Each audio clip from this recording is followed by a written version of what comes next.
Hello बच्चों, आज के ऑनलाइन शिक्षण में आप सभी बच्चों का स्वागत है। आज हम लोग कक्षा 8वीं बाल भारती पढ़ेंगे। बाल भारती का 8वां पाठ चल रहा है नरई। इसके पहले हम लोग इस पाठ के बारे में पढ़ चुके हैं। इस पाठ के लेखक हैं डॉक्टर श्रीकांत उपाध्याय जी, जिन्होंने इस पाठ में अपनी एक यात्रा का वर्णन लिखा है। तो चलो आज का हम अगला भाग देखते हैं। और उधर कालिया चक में क्या हो रहा है? दूर नहीं है मालदा, प्रसिद्ध है आम के लिए बंगाल का जिला मालदा। उसी जिले का एक उपनगर है कालिया चक। कालचक्र का तद्भव रूप है कालिया चक। कितना विद्रूप हो गया है तद्भव।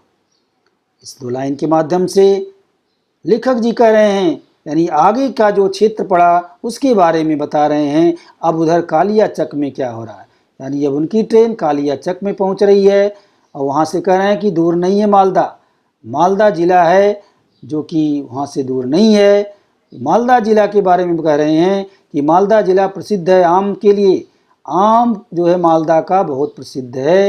ये जो है सब जगह का आम खत्म हो जाता है, तब भी बंगाल का ये जिला जो मालदा है, यहाँ का आम सब जगह आता है। लोग बोलते हैं कि मालदा का आम है। तो हाँ, जो ये मालदा जिला है वो मालदा आम के लिए प्रसिद्ध है, जिसका कि पूरे देश में सप्लाई भी होता है। उसी जिले का एक उपनगर है। इसी जिले में, मालदा जिले में एक उपनगर है जिसका नाम कालिया चक है। कालिया चक नाम कैसे पड़ा है? कह रहे हैं कालचक्र का भी तद्भव रूप है, ये बिगड़ा हुआ रूप है कालिया चक। तो कितना विद्रूप हो गया तद्भव, तद्भव में भी कितना परिवर्तन हुआ है वो कहने की कोशिश की गई है। आगे देखेंगे, यह उपनगर बांग्लादेश की सीमा रेखा पर अवस्थित है। सीमा रेखा पर बाढ़ खड़ी है। बाढ़ के दोनों ओर खेत है। पुलिस और बीएसएफ हैं। खेत में मजदूर किसान काम कर रहे हैं। किशनगंज के बाद परिदृश्य बदल जाता है। उत्तर बिहार का यह विस्तृत भूभाग आरंभ होता है, जहां प्रतिवर्ष बाढ़ का पानी विनाश लीला करता है।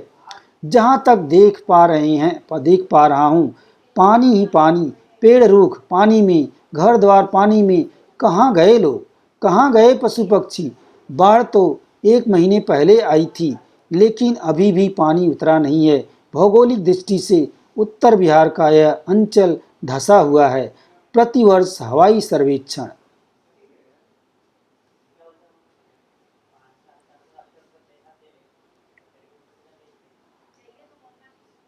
आगे जो एक लेखक जी कह रहे हैं, यह उपनगर यानी कालिया चक्र जिसके बारे में अभी ऊपर उन्होंने बताया, यह उपनगर बांग्लादेश की सीमा रेखा पर, हमारा देश जो है और हमारे देश की सीमा पर बांग्लादेश भी है, आपको मालूम है, मानचित्र के माध्यम से आप देखते हैं। तो अब जो ट्रेन पहुंच रही है कालिया चक्र, ये उपनगर जो है ये बांग्लादेश की सीमा पर अवस्थित है, सीमा पर स्थित है। तो आप जानते हैं कि सीमा पर सुरक्षा बल भी तैनात रहती है। तो सीमा रेखा पर बाड़ खड़ी की गई है। बाड़ यानी तार जो है, तार से लपेट करके बाड़ बनाई जाती है ताकि इधर के लोग उधर न जा सकें, उधर के लोग इधर न जा सकें, सीमा रेखा क्रॉस न कर सकें। और बाढ़ के दोनों ओर खेत हैं, बाढ़ के दोनों तरफ खेत हैं। भारत में भी है और बांग्लादेश में भी है, तो यानी दोनों तरफ खेती है। और वहीं पर पुलिस और बीएसएफ हैं। बीएसएफ जो कि विशेष सुरक्षा दल है, ये जो है सीमा रेखा की सुरक्षा के लिए बीएसएफ तैनात किए जाते हैं। जो पुलिस फोर्स होती है सीमा सुरक्षा के लिए, उसको बीएसएफ कहते हैं। अभी आप कुछ समय पहले टीवी पर बीएसएफ के बारे में देखा, जो कि चीन की सीमा पर सब खड़े हैं और हमारी सीमा रेखा की सुरक्षा कर रहे हैं। तो ये बीएसएफ के जवान भी हैं और पुलिस भी हैं, सब लोग सीमा पर देश की सुरक्षा में खड़े हैं। खेत में मजदूर किसान काम कर रहे हैं और उधर जो है खेत में मजदूर किसान भी काम कर रहे हैं। किशनगंज के बाद जो है यहाँ दृश्य बदल जाता है। परिदृश्य जो है जैसा उधर था वैसा प्राकृतिक दृश्य नहीं है, इधर का परिदृश्य जो है बिल्कुल बदल गया है। अब उन्होंने बताने की कोशिश की है। अब ट्रेन जो है कहाँ चल रही है? बिहार में चल रही है। उत्तर बिहार का यह विस्तृत भूभाग यानी जहाँ पे ट्रेन पहुँची है वहाँ का वर्णन कर रहे हैं कि ये जो है उत्तर बिहार का जो क्षेत्र है, यहाँ का भू विस्तृत बहुत लंबा चौड़ा जो भूभाग है इसका आरंभ होता है, यानी उत्तर बिहार में ट्रेन पहुँच चुकी है, जहाँ प्रतिवर्ष बाढ़ का पानी, यानी उत्तर बिहार में हर वर्ष बाढ़ आती है और पानी की विलास लीला करता है, यानी बाढ़ आने से तमाम विनाश लीलाएँ होती हैं।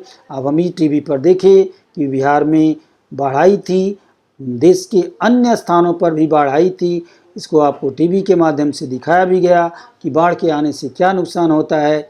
तो वही जो है यहाँ पर भी उन्होंने वर्णन किया है कि जहाँ देखो वहाँ पानी ही पानी दिख रहा है, पेड़ रुख सब पानी में, घर द्वार सब पानी में डूबे हुए दिख रहे हैं। तो लोग कहाँ गए, पशु पक्षी कहाँ गए, कह रहे हैं कि कहाँ गए होंगे, जब लोगों के घर में पानी घुस गया है तो यहाँ के लोग कहाँ गए होंगे, यहाँ पशु पक्षी कहाँ गए होंगे, सब कहाँ गए होंगे, ये प्रश्न खड़ा हो रहा है। तो जहाँ जो शरण पाया होगा, गवर्नमेंट व्यवस्था करती है या खुद से लोग वहाँ से निकल जाते हैं, जब बाढ़ आ जाती है तो लोग बचने की कोशिश करते हैं। ये कह रहे हैं कि भौगोलिक दृष्टि से उत्तर बिहार का यह अंचल धंसा हुआ है, भौगोलिक दृष्टि से यह जो क्षेत्र है, ये उत्तर बिहार, ये इसका जो क्षेत्र है, अंचल है, वो धंसा हुआ है, यानी और जगह के भूभाग से ये धंसा हुआ है, यानी नीचे है, गहराई में थोड़ा जो है ये और क्षेत्रों की तुलना में यह नीचे है, दबा हुआ है। और लोग प्रतिवर्ष हवाई सर्वेक्षण होता है सरकार के द्वारा, बाढ़ से बचने के उपाय खोजने के लिए हर साल हवाई सर्वेक्षण किए जाते हैं। बारिश के मौसम में बाढ़ आती है लेकिन कोई इसका परिणाम नहीं होता है, प्रतिवर्ष ऐसे बाढ़ आती है और बिहार का विनाश करके चली जाती है।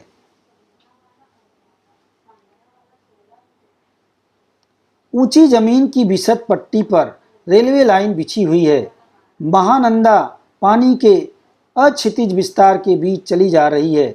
कुछ स्टेशनों के करीब राहत शिविर लगे हुए हैं, जनसंख्या विस्फोटक बच्चे खेल कूद रहे हैं। सर्वहारा परिवार की एक स्त्री शिविर के द्वार पर बैठी दर्पण के सामने केस विन्यास कर रही है। यहाँ पर थोड़ा व्यंग्यात्मक लेखक जी ने लिखा है कि ऊंची जमीन की विसत पट्टी पर जो रेलवे लाइन बनाई गई है, थोड़ा यहाँ पे वो ऊंचाई पर बनाई गई है, इसलिए ट्रेन की रेलवे लाइन जो है पानी में नहीं डूबी हुई है। तो कह रहे हैं कि ऊंची ज़मीन होने के कारण जो रेलवे की पट्टी बनी हुई है वो डूबी नहीं है, और महानंदा पानी के अक्षितिज विस्तार के बीच से चारों तरफ पानी है, लेकिन महानंदा उसमें से निकल जा रही है चूँकि रेलवे लाइन पानी में डूबी नहीं है। तो महानंदा एक्सप्रेस उसमें से जा रही है और कुछ स्टेशनों के करीब, और वहाँ थोड़ा ऊंचाई पर क्षेत्र है, इसलिए स्टेशनों के बीच राहत शिविर भी लगे हुए हैं। बाढ़ से बचाने के लिए कुछ राहत शिविर भी लगाए गए हैं। तो वहाँ देख करके लेखक जी कह रहे हैं कि जनसंख्या विस्फोटक बच्चे खेल कूद रहे, यानी बहुत सारे बच्चे उनको दिखाई दिए। वही कह रहे हैं चूँकि जनसंख्या में बढ़ोतरी, यानी बच्चे पैदा होते हैं तभी तो जनसंख्या बढ़ती है, तो जनसंख्या विस्फोटक यहाँ पे व्यंग्यात्मक का, यानी बहुत सारे बच्चे दिख रहे हैं उनको ऐसा खेल कूद रहे हैं। सर्वहारा परिवार की एक स्त्री, यानी जिसका सब कुछ खत्म हो गया हो, बेचारा हो गया हो बाढ़ में, ऐसे जो है शिविर में जो शरण लिया हो, उसके बारे में कह रहे हैं कि ऐसे परिवार की एक स्त्री द्वार पर बैठी हुई उस शिविर के दर्पण में अपनी केस विन्यास कर रही है। केस मतलब होता है बाल, विन्यास यानी उसको संवारना। तो एक स्त्री जो है दर्पण में देख करके अपना जो है केस विन्यास कर रही है, यानी अपना बाल संवार रही है। चलो आगे और देखते हैं, थोड़ा और है। बिहार का शोक ओ कोसी अगर श्मशान भूमि में भी शिविर लगा दिया जाए तो भी वह विस्थापित परिवार की कुलवधू मसान की पीठ पर बैठकर वेड़ी संहार करेगी।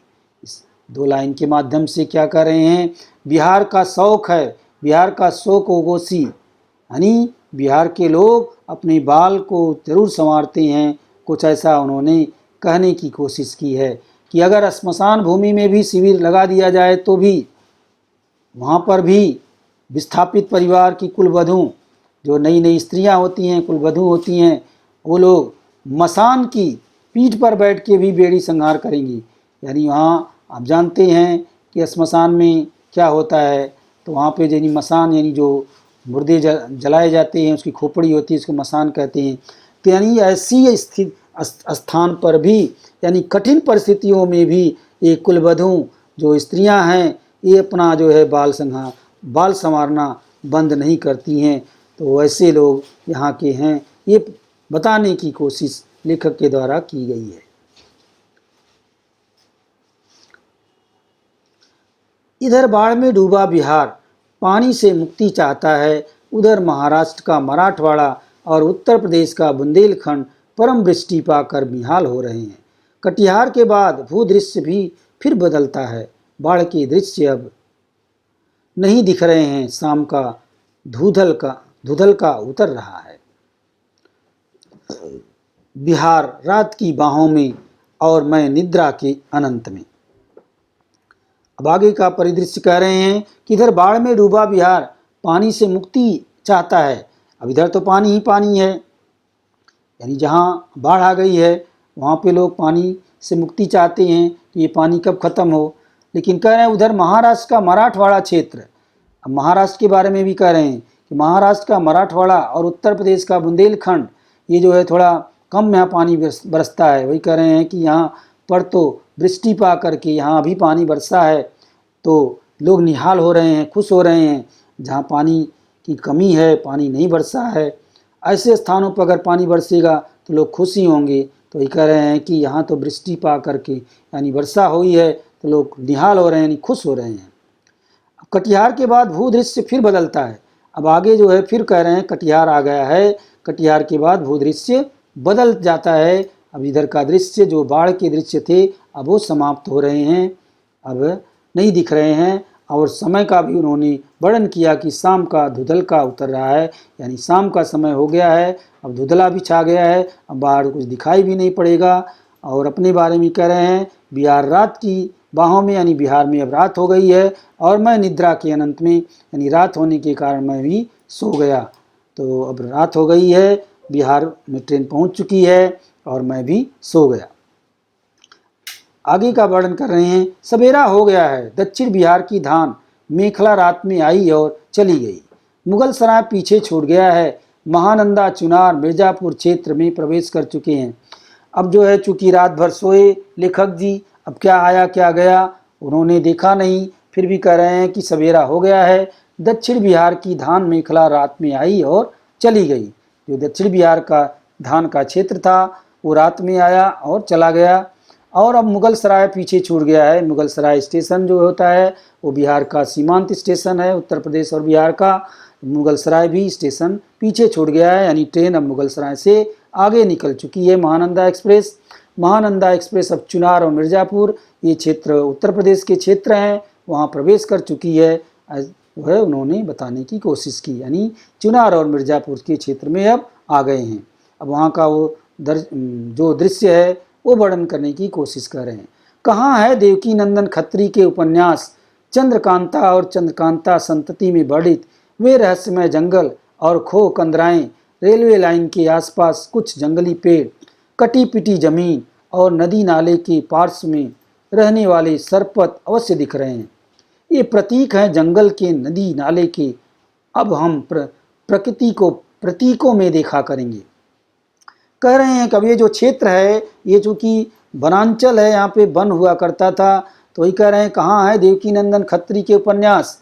देवकी नंदन खत्री का उपन्यास जिसका नाम है चंद्रकांता, उन्होंने यहाँ के क्षेत्रों का वर्णन किया है कि यहाँ पर बहुत सारे रहस्यमयी जंगल और खो कंदराएँ थीं। लेकिन यहाँ पर वो कह रहे हैं कहाँ है, कुछ तो नहीं दिखाई पड़ रहा है। अब कहाँ जंगल वो हैं, कहाँ खो कंदराएँ हैं, कुछ नहीं है। क्या दिख रहा है, कह रहे रेलवे लाइन के आसपास कुछ जंगली पेड़ दिख रहे हैं, तो कटी पटी जमीन और नदी नाले कुछ यही दिख रहे हैं। कहाँ दिख रहे हैं जंगल वो पार्श्व, यानी सब धीरे धीरे जनसंख्या विस्फोट होने से, जनसंख्या बढ़ने से सब जंगल वगैरह सब इस क्षेत्र के भी खत्म हो गए हैं, ऐसा उन्होंने दर्शाने की कोशिश की है। पार्श्व में रहने वाले सरपत अवश्य दिख रहे हैं। सरपत एक जो है घास की तरह होता है बड़ा बड़ा, तो इसका भी लोग घर और बनाने के लिए उपयोग करते हैं। तो ये कह रहे हैं कि सरपत दिख रहे हैं, ये प्रतीक है जंगल के, नदी नाले के। यही जो है प्रतीक है जंगल के और नदी नाले के, यानी जंगल में बहुत ज़्यादा होते हैं, तो एक तरह से एक प्रतीक है जंगल के, यानी ये जंगली एरिया है, इससे मालूम पड़ रहा है। अब हम प्रकृति को प्रतीकों में देखा करेंगे। अब जो असली जंगल हैं अब समाप्त हो गए हैं, प्राकृतिक दृश्य समाप्त हो गए हैं, अब केवल उनके प्रतीक रह गए हैं। इसको हम प्रतीकों के रूप में ही हम प्रकृति को देखा करेंगे। आगे कह रहे हैं, पानी में प्रसन्नचित्त खड़े हैं धान, नीचे रेलवे लाइन के किनारे वर्षा ऋतु ने जगह जगह जलाशय बना दिए हैं। कुएं से समन्वित है ये जलाशय। अचानक एक जलाशय दृष्टि पथ में आता है और अपनी संपूर्ण दिव्यता के साथ मेरे मानस फलक पर अंकित हो जाता है। नहीं मिटेगी जन्म जन्मांतर तक यह छवि। अब उस आगे जो है लेखक जी कह रहे हैं, श्री कांत उपाध्याय जी, पानी में उन्होंने क्या देखा, पानी में प्रसन्नचित्त खड़े हैं धान।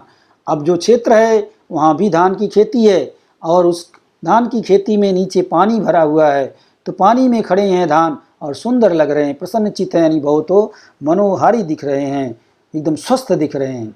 नीचे रेलवे लाइन के किनारे जो है वर्षा ऋतु के होने के कारण, वर्षा ऋतु आने के कारण जगह जगह जलाशय बना दिए हैं, यानी जो छोटे मोटे खड्डे थे उसमें पानी डूब गया है तो जलाशय के जैसे दिख रहे हैं। और उसी में कुएं से समन्वित है और उसमें कुएं भी भरी हुई है। हाँ, जलाशय में यानी कुएं एक प्रकार का जो है होता है, इसको हरे हरे वो उसमें भरी हुई है। अचानक एक जलाशय दृष्टिपथ में आता है, दूसरा उनको एक जलाशय दिखाई देता है, दृष्टिपथ में आता है, उनकी आंख के सामने आता है और अपनी संपूर्ण दिव्यता, उसमें एक दिव्यता उनको दिखाई दी। कल संपूर्ण दिव्यता के साथ मेरे मानस फलक पर, मेरे मन के फलक पर अंकित हो गया। जो उसकी दिव्यता थी वह मेरे मन में एकदम छा गई, अंकित हो गई। नहीं मिटेगी जन्म जन्मांतर तक ये छवि। ऐसी सुंदर छवि थी वहाँ की कि वो छवि जन्म जन्मांतर कई जन्मों तक नहीं मिटेगी, ऐसी मेरे मन में वो बस गई है। ऐसी तरह की वो छवि थी, इतना दिव्य वह दृष्टि थी, दिव्य दृश्य था। वो दृश्य क्या था बता रहे हैं, जलाशय का पानी उज्जवल नीलमणि सा दमक रहा है। अपने अपने मिड़ाल पर प्रार्थनामय मुद्रा में पानी में खड़ी हैं कुमुदनियाँ, खिली अधखिली अनखिली पानी में ठहरे हैं कुमुदनी पत्र। पानी के अरड़े में विहार कर रही हैं नन्ही नन्ही मछलियाँ। इस जलाशय का वर्णन कर रहे हैं कि जलाशय का पानी एकदम उज्ज्वल है, नीलमणि सा दमक रहा है, यानी साफ स्वच्छ है पानी और नीलमणि सा दमक रहा, यानी चमक रहा है, सफ़ेद सफ़ेद। अपने अपने मिड़ाल पर प्रार्थनामय मुद्रा में पानी में खड़ी हैं कुमुदनियाँ। अपनी अपनी जगह पे कुमुदनी पानी में रहती है, तो वो भी जैसे कि लग रहा है कि प्रार्थना के लिए खड़ी हो, पानी में डूबी हुई अपने जो है पत्तों को फैलाकर कुमुदनी भी जैसे लग रहा है कि प्रार्थना करने के लिए खड़ी हो। अब उसमें क्या दिखा उन्होंने, खिली अधखिली अनखिली, कुमुदी के फूल जो थे कुछ खिले हैं, कुछ अधखिले हैं और कुछ कलियां हैं, सब उनको दिख रहे हैं। पानी में ठहरे हैं कुमुदनी पत्र, और पानी कुमुदनी के जो पत्ते हैं वो पानी के ऊपर तैर रहे हैं। इस तरह से वो कुमुदनी के पौधे खड़े हैं। पानी के अरण्य में विहार कर रही हैं नन्ही नन्ही मछलियाँ, और इस पानी के जंगल में, अरण्य यानी जंगल, यानी पानी जो का तो तालाब है साफ सुथरा है और इसमें नन्ही नन्ही मछलियाँ भी छलांग लगा रही हैं, जो लेखक जी को दिखाई भी पड़ जा रही हैं। अब आगे कह रहे हैं, जलाशय के किनारे छिछले पानी में खड़ी है एक घास नरई। जिस पाठ का नाम जो आप देखा नरई, उसके बारे में कह रहे हैं। ये नरई क्या है, जलाशय के किनारे छिछले पानी में, पानी जो है वहाँ कम होता है उसको छिछला करें, छिछले पानी में खड़ी है एक घास की नरई। एक घास है, इसको नरई कहा जाता है। उस नरई के बारे में वो कह रहे हैं कि खड़ी है, यानी वहाँ पे उन्होंने नरई को देखा। इसमें न कोई गांठ है, उसकी क्या खासियत है वो बता रहे हैं। इसमें न कोई गांठ है न कोई पत्ता। नरई का जो पौधा उन्होंने देखा उसके बारे में कह रहे हैं कि इसमें कोई गांठ भी नहीं है और कोई पत्ता भी नहीं है, सीधा ही खड़ी है, भीतर से पूरी तरह खाली खोखली, और अंदर जो है इसका जो तना है वो भी खोखला है। एक नरम सलाखा सूर्योन्मुखी, एक सलाखा यानी एक दंड जैसा सीधी खड़ी है, सूर्योन्मुखी, इसका मुख जो है सूर्य की तरफ है, यानी सूर्य का दर्शन जैसे कर रही हो। इतना सुंदर वो दृश्य दर्शाने की कोशिश की गई है लेखक के द्वारा कि नरई का पौधा जो है इसकी खासियत उन्होंने बताई कि ये जो है इसमें न गांठ होता है न कोई पत्ता है, सीधा खड़ा है और सूर्य की तरफ मुँह करके, ऐसा उन्होंने बताया। करें कोई देखे न देखे, कोई चिन्हे न चिन्हे, कोई जाने न जाने, सृष्टिकर्ता तो देखता है, सृजनहार तो चिन्हता है, प्रतिपालक तो जानता है। शायद गंगा पार काशी के मध्यकालीन संत ने नरई के किसी पूर्वज को कहीं देखा था और एक कालजयी साखी रच दी। सतगंठी कौपिंदे साधु न माने संग, राम अमली माता रहें गिने इंद्र को रंग।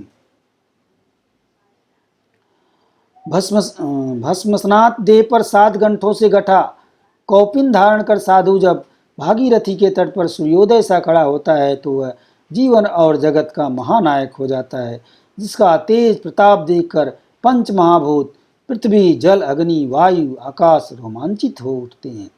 तो इस लाइन के माध्यम से क्या कह रहे हैं कि कोई देखे न देखे, जो प्राकृतिक दृश्य है जिसको प्रकृति ने बनाया है, कह रहे हैं कोई चीन्हे न चीन्हे, इनकी कोई पहचान हो किसी को चाहे न हो, कोई जाने इनके बारे में कोई न जाने, लेकिन सृष्टिकर्ता जिन्होंने इसकी सृष्टि की है, प्रकृति की सृष्टि की है, ये जो है पूरे संसार की सृष्टि की है, सृजनहार जिसको कह सकते हैं, तो चिंता है, यानी जिन्होंने इसको इन्होंने बनाया है वो तो जानता है, वो तो पहचानता है। प्रतिपालक तो जानता है, यानी जिसको पालन करने वाला हम कह सकते हैं कि ईश्वर तो इन्हें जानता है, वो पहचानता है, क्योंकि वो प्रतिपालक है। चाहे वो वनस्पतियाँ हों, चाहे जीव जंतु हों, सबको बनाने वाला ईश्वर है, ऐसा उन्होंने कहने की कोशिश की है। और सबका सृजनहार है, सबका प्रतिपालक है, तो वह सबको पहचानता है, सबको देखा करता है। तो शायद गंगा पार काशी, अब कह रहे हैं कि जो काशी नगरी है जिसको आज वाराणसी कहते हैं, कह रहे हैं गंगा पार, गंगा के पार काशी नगरी है, जहाँ पे मध्यकालीन यानी जो आज का समय है इसके बहुत पहले का जो समय होता है उसको मध्यकालीन कहा जाता है। मध्यकाल में संत ने नरई के किसी पूर्वज को कहीं देखा रहा होगा। उस समय किसी संत ने इस जो नरई के पौधे को आज उन्होंने देखा, उस कह रहे हैं कि उसके पूर्वज यानी उसके पहले वहाँ भी कोई और नरई का पौधा रहा होगा, जिसको उस समय का जो संत था वो देखा था और उसने कालजयी साखी रच दी, एक साखी की रचना कर दी। एक कविता का एक जो भाग है इसको साखी कहा जाता है। तो कालजयी यानी जो कभी समाप्त न हो, यानी अपने समय पे सब पे विजय प्राप्त करने वाली, कालजयी काल को विजय करने वाली साखी की रचना कर दी। कह रहे हैं सतगंठी कौपिंदे साधु न माने संग, राम अमली माता रहे गिने न इंद्र को रंग। इसका अर्थ आगे बताने की कोशिश की है कि जैसे भस्मनाथ देह पर 7 गंठों से गठा कौपिन धारण कर, तो साधु लोग होते हैं काशी में, वो भस्म लगाते हैं अपने शरीर पर। भस्म यानी राखी, हम उसको कह सकते हैं कि श्मशान की राखी जो है अपने शरीर पे लगाते हैं। 7 गांठों से गठा कौपिन, जो साधु लोग लगोटी पहनते हैं उसमें 7 गांठें होती हैं, इसको बताने की कोशिश की गई है। 7 गांठों से गठा हुआ कौपिन धारण करके जब अपने शरीर पे भस्म लगाकर जब साधु भागीरथी के तट पर, भागीरथी गंगा को कहा जाता है, तो गंगा के जी तट पर जब सूर्योदय के समय खड़ा हो जाता है तो लगता है कि वह जीवन और जगत का महानायक हो जाता है। जीवन और संसार दोनों का वो महानायक बन जाता है, जिसका तेज प्रताप देख करके, जिसकी यानी ऐसे साधु का तेज प्रताप देख करके पंच महाभूत गिनाने की कोशिश की है। हमारा शरीर जो होता है 5 महाभूतों से बना है, 5 तत्वों से बना हुआ है, जिसको हम पृथ्वी जल अग्नि वायु आकाश, जिसे 5 पंचभूत कहते हैं या पंच तत्व कहते हैं। इन्हीं से मिलकर के हमारे शरीर की भी रचना होती है। तो ये 5 तत्व रोमांचित हो उठते हैं, यानी ऐसे साधु को महानायक देख करके ये 5 तत्व भी रोमांचित हो जाते हैं, खुश हो जाते हैं। ऐसा लेखक जी ने यहाँ पे बताने की कोशिश की है। तो आज का सेशन यहीं पे समाप्त करते हैं।